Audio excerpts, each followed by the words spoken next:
The federal election campaign will get underway in earnest in about 12 weeks.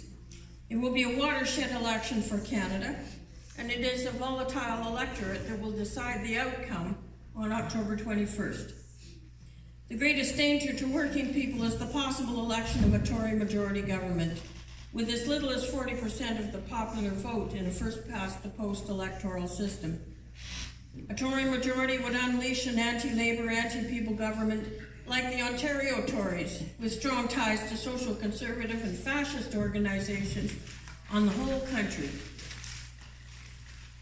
The consequences would include a major assault on labor and democratic rights, on social and civil rights, on the rights of women, immigrants, racialized and Indigenous peoples, the LGBTQ community, and the poor and the unemployed, amongst others.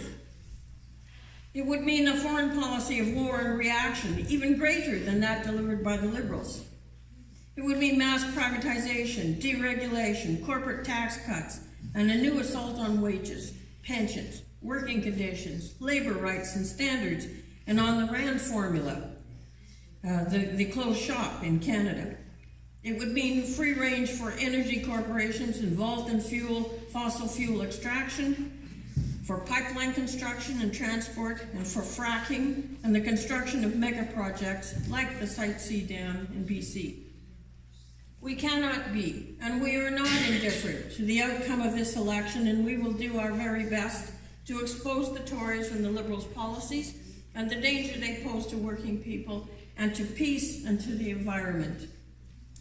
We will fight for the election of a people's majority in Parliament, committed to deliver a people's agenda for urgently needed social and economic change, including full employment policies, higher wages and living standards, expanded social programs and public services, including universal public child care and expansion of Medicare to include pharmacare, dental, vision, and mental health care and long-term care.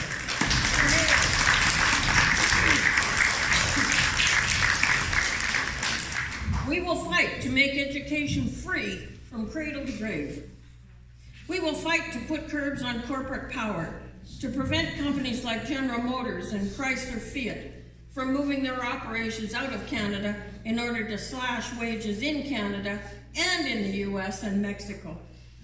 We will fight to nationalize them if they do not comply, and utilize their plants and equipment to build a Canadian car that's small, affordable, environmentally sustainable, and electric.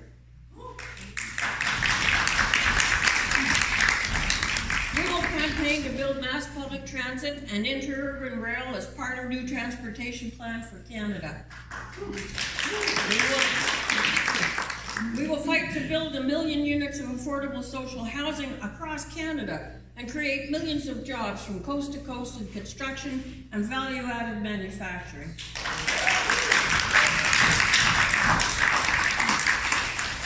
We will campaign to put the energy industry, the banks and insurance companies under public ownership and democratic control, and we will demand that Parliament put people's needs before corporate greed.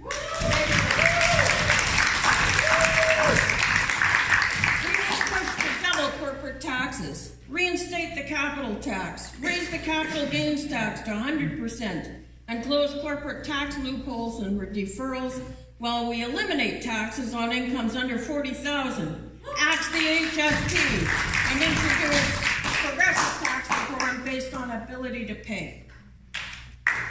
We will fight to slash military spending by 75%.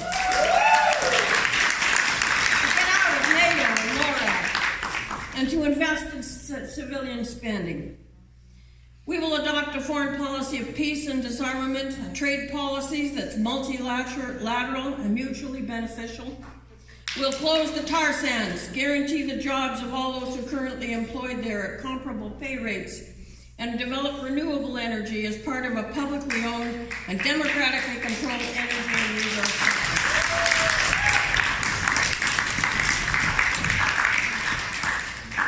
We'll fight for a new, equal, and voluntary partnership of Indigenous peoples, Quebec, Acadians, and English-speaking Canada, recognizing the right of each nation to self-determination, up to and including the right to secession.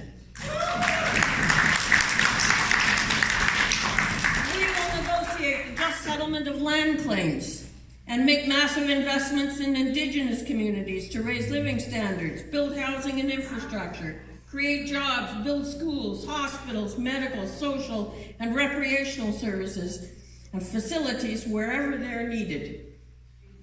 We will enshrine labor, democratic, civil, and social rights in the Constitution and give municipalities constitutional status and statutory funding.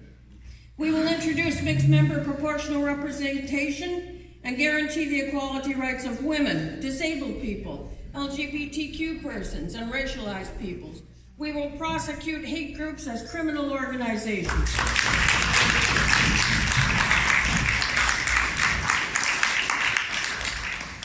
We will fight for these new policies now and through the election and after the election as well, because these are the policies that working people want and need now. We will fight to mobilize the labor and people's movements to also demand these policies from the candidates and parties vying for election in Ontario, in October. Sorry, it's been too long in Ontario. These are not just election issues, as we all know. These are the urgent needs of millions of people who are struggling to make ends meet every day. These policies are the antidote to austerity, to war, to climate change, to unrestrained corporate power. And we will fight for unity and action around these policies in the labor and people's movements before and after the election, because it will take a mass struggle by a united labor and people's movement to win them.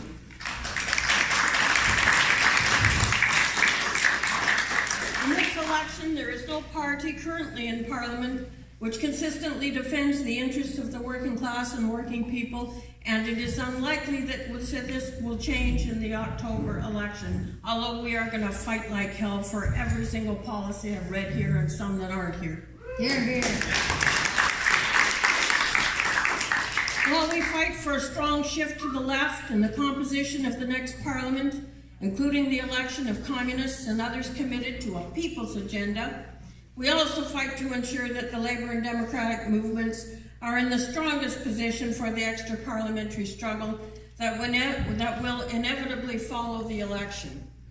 This is especially important in the event of a Tory majority, which poses a serious threat to peace, democracy, and equality rights to women, racialized and Indigenous people, and to labor. The Tories' links with far-right groups and their drive to war and reaction makes them the greatest danger in this election, though the Liberals, as a big business party, offer no way forward for working people in any scenario. A vote for the Communist Party is the only vote in this election that is clearly for peace and disarmament, for climate justice, for jobs, democracy, equality, and sovereignty. This is the party fighting for fundamental social change. This is Canada's Party of Socialism.